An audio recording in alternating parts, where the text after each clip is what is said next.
Glenn Howerton. Definitely neither one of us are high on crack right now. Good to see you again. Oh, wow. Hi, good to see you too, man. We bill it as a 15-year Irish whiskey, but we did that because we were celebrating 15 seasons of It's Always Sunny. You spill it already. Not on the pants, though. I missed the pants. A big thank you to our sponsors for making this show possible. Well, coming back to the Fred Minnick Show, Glenn Howerton. Definitely neither one of us are high on crack right now. Good to see you again. Oh, wow. Hi, good to see you too, man. I always go back to that episode of It's Always Sunny where you really love crack. Well, we didn't talk about, you don't know for sure that I'm not on crack. That's a good point. I'm not. All right, that's To be good. clear, but, you know, don't assume. Well, hey, listen, it's great to have you back on. We're starting off here with your four walls. This is the standard line that you all have. You've been in the whiskey business now for 2 years. Yep. How's it been treating you? So far, so good. I mean, people are responding really positively to the juice. That's the most important thing to me. I mean, we're having fun doing it, but you know, I mean, I'm very passionate about whiskey. I certainly am not an expert in it by any means. Yeah. I've seen you, man. You've been graduating. You've been walking the ladder from like novice to, you know, intermediate to you're getting there. I'm trying to learn as much as I can. I'm trying to soak up knowledge as I go. It's not necessarily my primary business.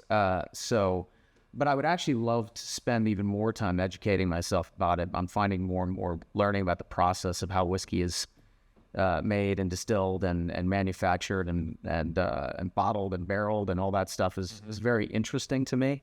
But I'm still very much in the learning phase of all that stuff. If anything, what I feel like I do know is what I like. And that's always been my strongest barometer for what I put out into the world is what I like. I think it's a bit presumptuous to think that I have the ability to do that. But as someone who's been drinking whiskey and a lot of it for the last 20 years, A lot of it.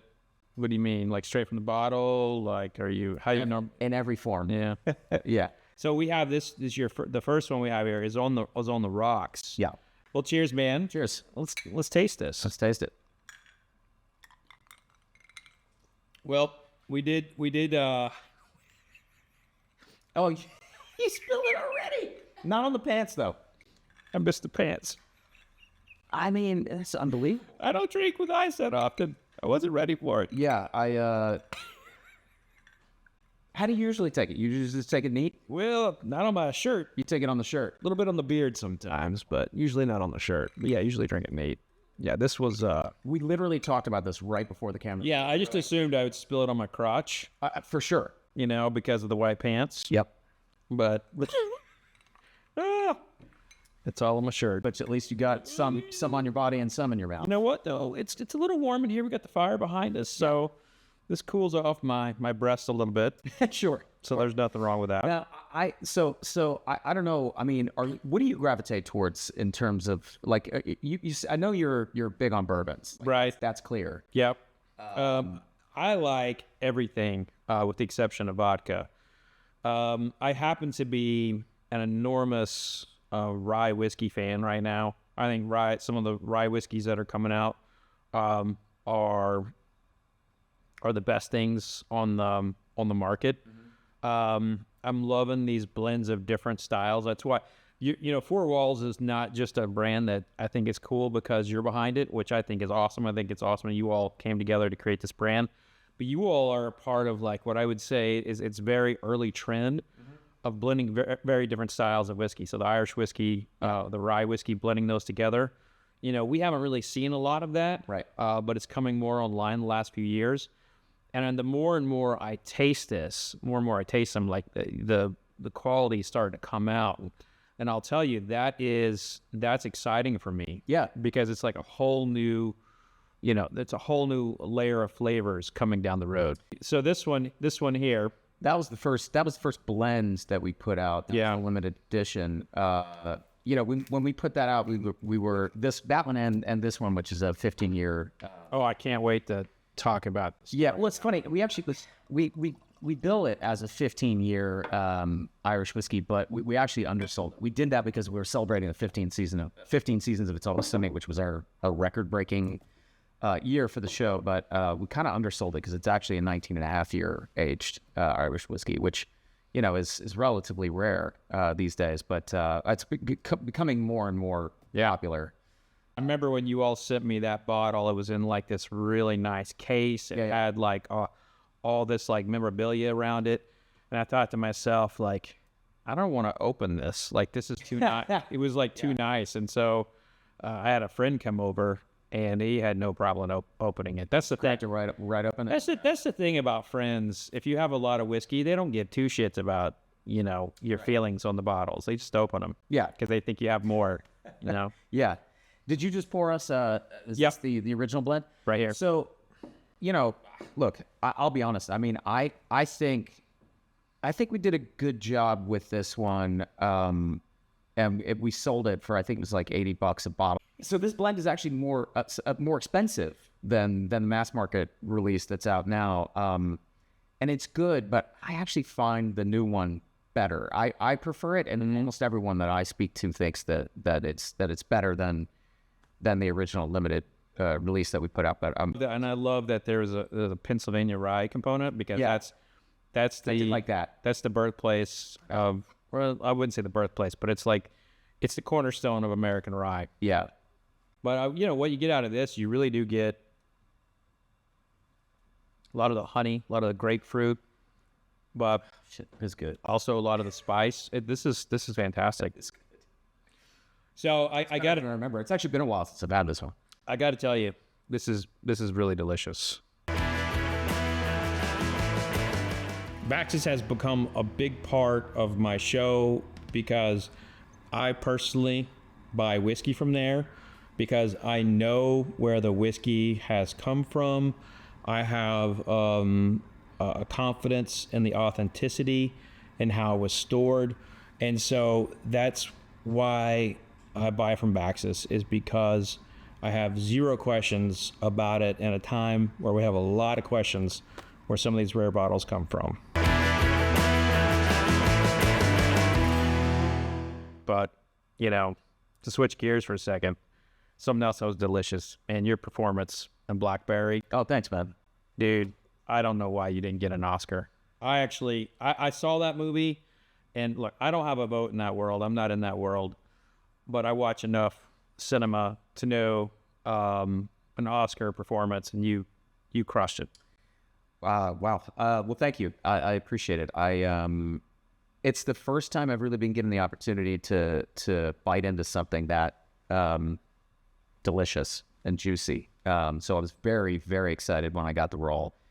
And then, because it's the kind of thing I've been wanting to do for a while, it's breaking out and doing something different. I mean, as an actor, I'm always anxious to try different things and stretch myself. But you wait for an opportunity like this, or you fight for an opportunity like this, and then when you get it, there's a little bit of fear that comes in. And there was for me, certainly, of like, okay, I finally got a role that I feel like I can really do something different with. But there was this pressure then to pull it off, right? Mm-hmm. And I have to be really careful about not letting that be something that guides me, because then suddenly you're guided by fear or trying to guess what other people are going to want from you, as opposed to just being inspired by the material and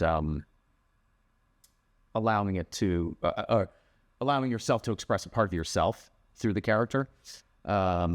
So I'm very happy to say that the fear passed relatively quickly, and I just thought, I gotta create the kind of performance that I feel like inspires me, and just hope that other people like it. And just it has been my guiding principle for everything that I've done. I mean, Sunny was always that way. Mm-hmm. I think the reason that show was as different as it was because we stupidly in the first season thought, we don't know what we're doing, so let's just take a big swing and make something that we think is good and hope that other people like it, because we're probably going to get canceled anyway. Right.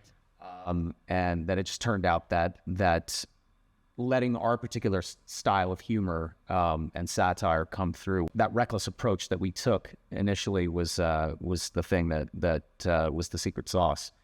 And I mean, again, same approach to the whiskey, Right. trusting our own palates, trusting our own taste, and letting that guide us. So no, but I appreciate it. It was a blast. Yeah, you. I mean, you showed a side of you that obviously the world is not familiar with, but I also saw. I would say you always refer to Dennis as being kind of like a sociopath, but we get the comedic side of the sociopath. I feel like we saw the other side of a sociopath in Blackberry, and like a raging asshole that just plowed through people to get his way. Yeah. Yeah, it's a funny thing. I think people had a lot of mixed feelings watching it. You see that he's kind of a raging asshole, but you also realize very early on that is the only way that this company became what it became. Sure. It's the reason the company succeeded. They needed that guy to come in and bully his way. And look, in any competitive industry, you have to have some version of that guy. Mm-hmm. They don't always have to be as angry as he was, or as aggressive as he was, or as maybe toxically masculine as he was. But some version of that in order to cut through and get people to listen. You're asking for people to give you millions and millions of dollars when you're building a business like that. You gotta have a particularly firm stance, and whether you've got the thing or not, you gotta act like you do. So, I think it was a crucial component to that guy to have him be a bit of a shug. And one thing that came up in that movie that I think kind of transcends the Blackberry movie itself into a deeper conversation, and that is, what is more important, the creator of a product or the salesman? Mm-hmm. Like we saw, like the creators could not get it off the ground and the salesman could. We talk about that in whiskey all the time. Who's more important, the salesperson or the master distiller? What do you say with that? I mean, I think the salesperson, honestly, because I think the average person doesn't necessarily have a strong preference for what they like. I think this is just my experience, this is anecdotal. This is just my experience. My experience is that the majority of people take their drinks in a cocktail form. Yeah. Or they mix it with something. They mix it with something. So they're not paying that close attention to the subtle components that make one thing better than the other. I think whiskey is different in that regard, because I do think that people tend to want to explore whiskey in a different way. They want to drink it on the rocks or neat more than they do. Like, you're never going to get that with vodka. Like, do people have strong vodka preferences? I'm sure some people do. Not really. They all. They hate themselves secretly. They don't think much of themselves. No. So I think the average look. What's the most? What are some of the most popular whiskeys and tequilas on the market? And is there a correlation between their popularity and their quality, mm-hmm. as opposed to other products? And I would argue that most of the time, while even some of the more popular whiskeys and tequilas and vodkas are pretty decent, there's plenty out there that are way better than them. So the creation, the actual science and art of creating the spirit, I think is, it certainly plays into it, and it's something that we put a lot of focus on, because I felt like to break into this crowded market, mm-hmm. we needed a way in, which is us, right? But then if the whiskey wasn't that good, people were just going to go right back to drinking Jameson or whatever that's true. Whatever their Irish was. So it was important to us, but I do think that the marketing and the salesman side of it is probably a bigger driving force behind a brand's success than the actual quality of the juice, unfortunately. I agree. And it's something that we've seen time and time again in the history of whiskey. Like if you don't have a good sales team, don't have good marketers, they fall. They fell. Yeah. I mean, I've seen it myself, and you know. But that being said, I do think that the whole celebrity spirit thing is a bit of a trap too, because I think a lot of celebrities feel like they can just kind of jump in, and put a vodka out, and just because they're great musicians or popular musicians, if not great, popular, because there's a lot of that shit too. That they can just slap their name on something, and people get excited about it. And I think they're finding more and more that doesn't work that way. Well, yeah, the brands, the parent companies are staying away from celebrity brands. Yeah, because they should. They don't work. They don't work. They're kind of gross. I think it's the lack of connection with people. Mm-hmm. I think if you can connect with people on, you know, with the actual product itself, but also like, I do think there's a distinction between what we do, like on It's Always Sunny. We're in people's homes. We're a television show. We've been in people's homes for 20 years. We're very closely associated with Irish American culture and bars. And this was always meant to be a celebration of bars and bartenders, which is the source of our stories for the show. And I think when you are a show like ours, which tends to be a little bit of a source of comfort for people who watch it, there's an automatic, a closer affinity for us, I think, as human beings. And, you know, we're not pretentious. Definitely not wearing ascots.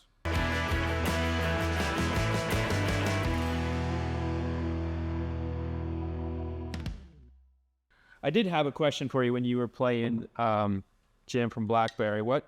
You have such a beautiful head of hair. Thank you. What was it like to be bald? You know, it's funny, man. I loved it. You liked being bald? I did. I don't think that if given the choice of being like a full head of hair and a bald man, I think I would choose like full head of hair for sure, no doubt. But what I liked about it was it took me away from myself. Okay. In a way that I liked. It immediately made me feel like a completely different human being. Help you get into character? Help me get into character, without a doubt. So you shaved it. That wasn't like some kind of like makeup wig thingy? No, I shaved it. Yeah, it was not prosthetic. I shaved it. I thought I wanted to shave my head for about, a few weeks ago. I wanted to start shaving my head and my beard and all that. And my wife was like, nope. So I was like, all right, well. All right, so yeah, tell me, you told me a really awesome story on this right before we sat down. Tell me that story again. It's a 19-and-a-half-year single malt. It's not a blend. It is Irish whiskey through and through. And it is, in my opinion, it's one of the best I've had. I mean, it's a very robust, it's cask strength. So I've got a few of these bottles, and they've come out of different barrels, and the proof is always just ever so slightly different. What happened to bottle number one? Oh, that story. Yeah. So I had a bottle number one, and I of course was just gonna never open it because we had a limited run of these. There was a limited number of barrels of these, and so I was just that was gonna be one that I never opened. And Rob, my partner, Rob McElhenney, on the show and in Four Walls, and also the owner and chairman of Wrexham, the soccer team. Football team. Yeah, it's okay. You're amongst friends here. It was also originally called soccer, so I don't. Yeah, it's soccer. That, but anyway, he went to England to meet the king. Yeah, and in a panic, his assistant reached out to me and was like, oh, Rob doesn't have any bottles of the 15-year, even though it's a 19-and-a-half-year. He doesn't have any bottles of the 15-year. Do you have any that we can bring? Because he's going to have a drink with the King of England. And I was like, yeah, man, I'll get you a bottle. And so I just grabbed one, and I didn't look at it, and it was my bottle number one. And he took it to England, and I believe he had a drink with the King. I believe he had a drink with the king, and then he brought it to the bar that's right there at Wrexham that everybody goes to, and then he proceeded to have a whole night of like people just drinking from that bottle. And then I called his assistant in a panic, and I was like, I gave him my bottle number 1. Is there anything left of it? Can you get it back to me? And he brought it back to me, and it was about, this isn't it, but it was about this. There was about this much left. Wow. But at least, at least it got consumed by the King of England. That's kind of cool. To the king. To the king. Cheers. To soccer. To soccer.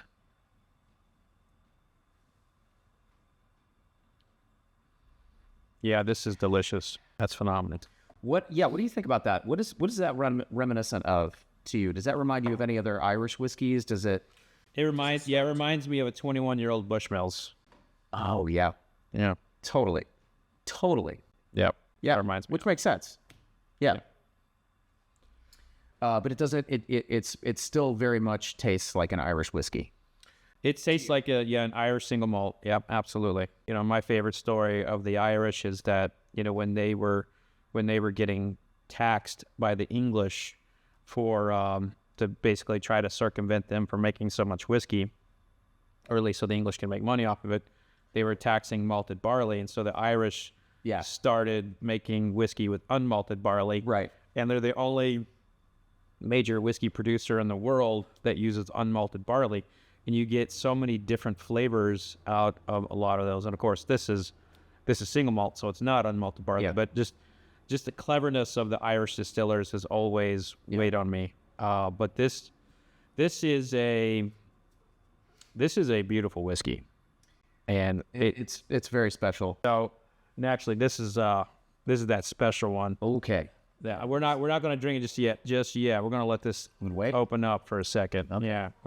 This is the first time this has touched oxygen in over 30 years. Oh, my God. All glassware for the Fred Minnick Show was given to us by Whiskey, including the cocktail glasses and the tasting glasses. You can get your own. Go to whiskey.com. That's VISKI.com.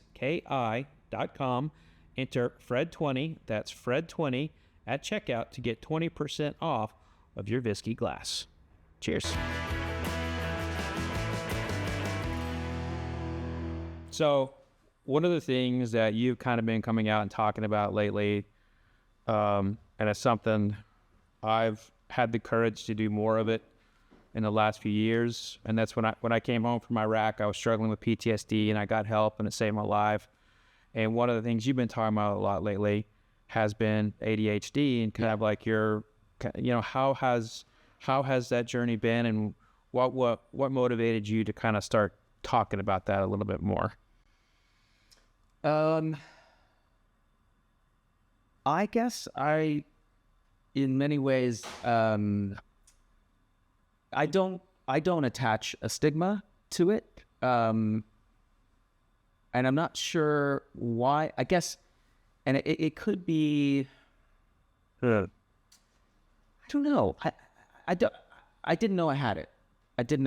And then once I found out that I had it, so many things made sense to me. Having been diagnosed with ADHD and then exploring some other elements of my own mental health that I had not explored before, and maybe even kind of shied away from, has actually made me feel much closer to other people. Wow. Because I think I just feel more empathy now for people who are other folks that are neurodivergent in some way or struggle with some sort of mental health issue, because I'm discovering that I struggle with some of those things too, and it was exacerbated by the pandemic. Yeah, I think one of the things that I learned when I was going through the very height of my therapy and my where I came, my whole situation was, I was nearly killed in Iraq, and I came home, and I just could not readjust to this new world. And like a lot of soldiers, I was at a moment where I was either going to jump off a bridge, end up in prison, or hurt someone. And I, my wife was kind of like the linchpin for me, pushing me into, get myself set. And I got therapy. It saved my life. It kind of, one of the things I learned in the whole process was taste mindfulness, which kind of helped me find this world. Taste mindfulness? Taste mindfulness, where I don't know what that is. So you focus on what you're tasting and how it feels on your tongue, and it basically disconnects things. It connects your brain to your palate. And so for me, when I was tasting something like as simple as a potato chip, it would help me get away from thinking about snipers being on a rooftop or a piece of garbage over here possibly being an IED. Now, that little bitty thing helped me find techniques to cope with stuff. And what I found was that, trauma or issues they're like an onion, right? So you have all these layers in an onion, and you peel one back and you got another one. So this journey you talk about, I mean, it is that. It is a journey, and it's a self, looking into yourself and who you are. And I applaud you, man. Like you, Thanks, man. It's a big deal. It's I'm not gonna lie, man. I don't know. I tend to be a little bit of an open book about this stuff. Yeah.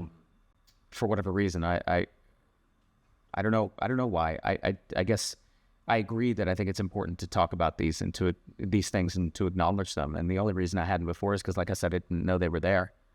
Yeah. I'm starting to shine a light on those things, and I'm actually discovering, like I said, more. And I would speak on it more if I had a little bit more information. But I'm finding that there are other issues, that have been sort of hiding, that have been in the center of that onion that could use some peeling back. And it's funny, I did start, I've done therapy in the past, but I started therapy again recently. And, I feel a little bit unzipped, and it's a little uncomfortable, but it's also incredibly cathartic.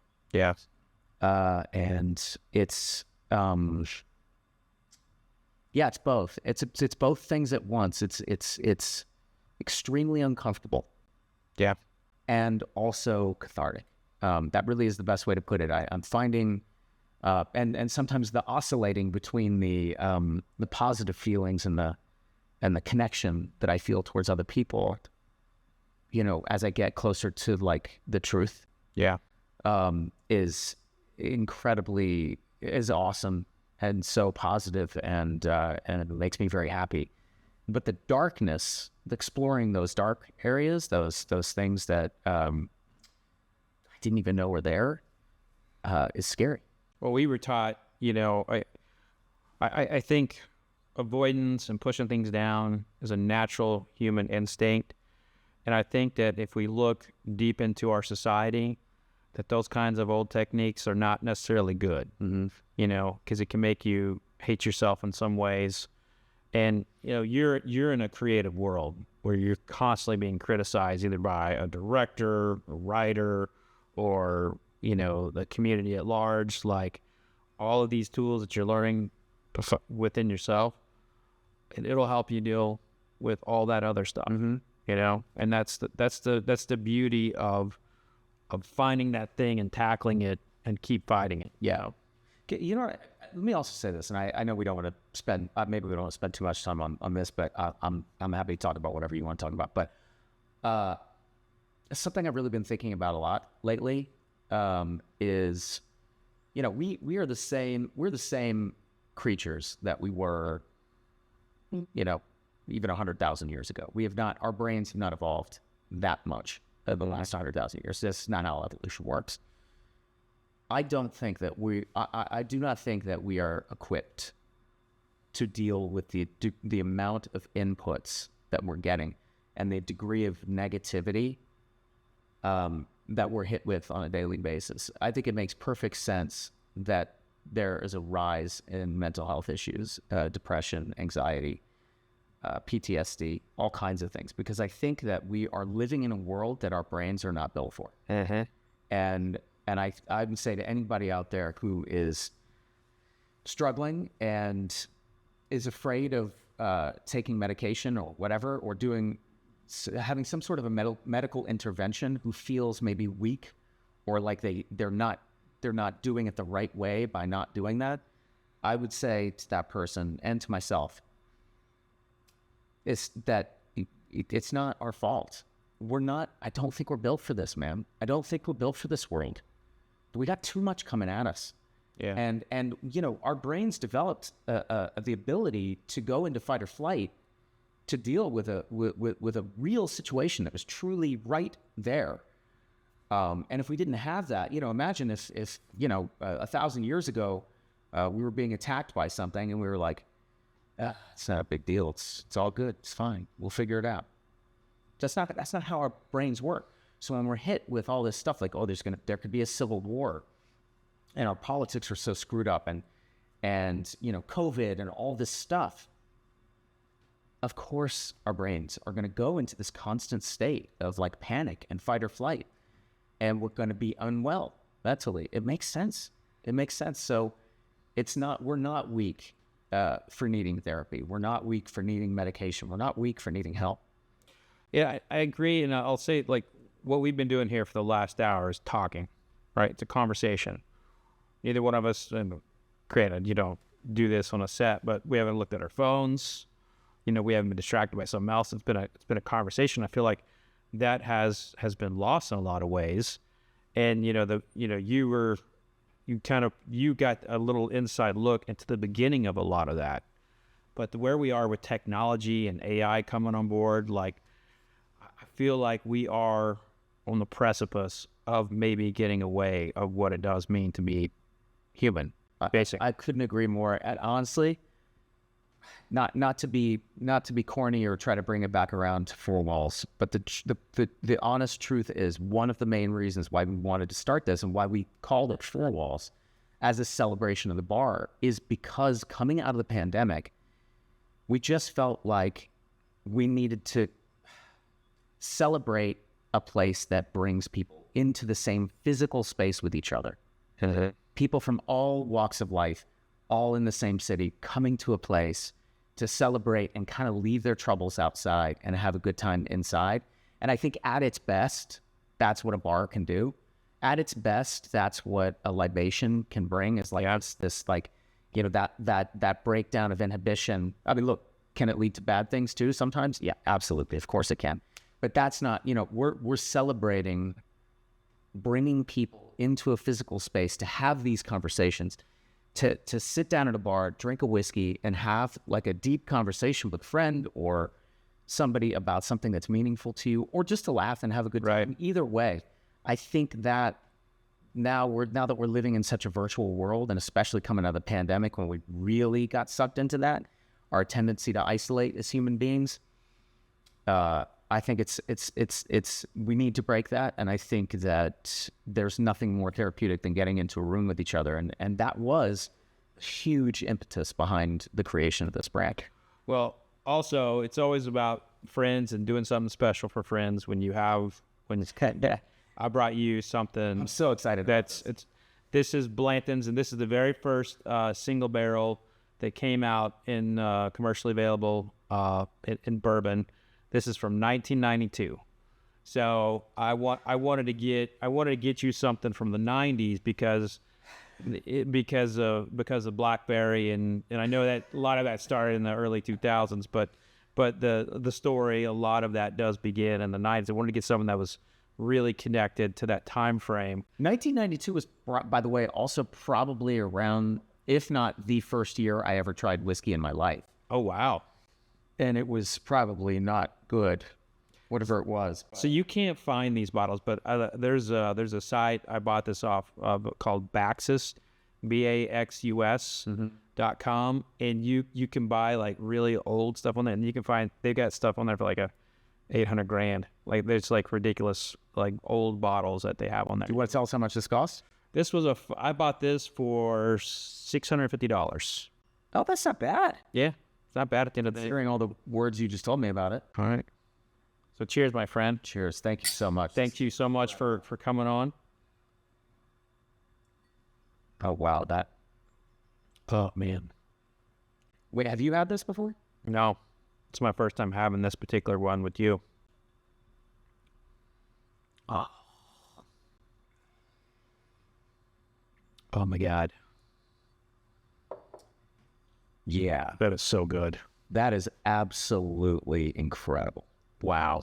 Glenn, one other thing. The last time we were hanging out, you were telling me about how you all do a lot of fundraising for bartenders. Yeah.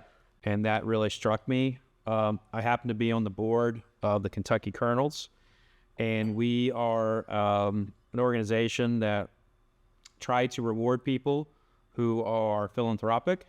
So I have inducted you into the Kentucky Colonels. Oh my God. You are now officially a Kentucky Colonel. So can I have people refer to me as Colonel Glenn Howerton? You are now Colonel Glenn Howerton. And this is signed by the Kentucky governor. This is amazing. You are officially in the order of the Kentucky Colonels.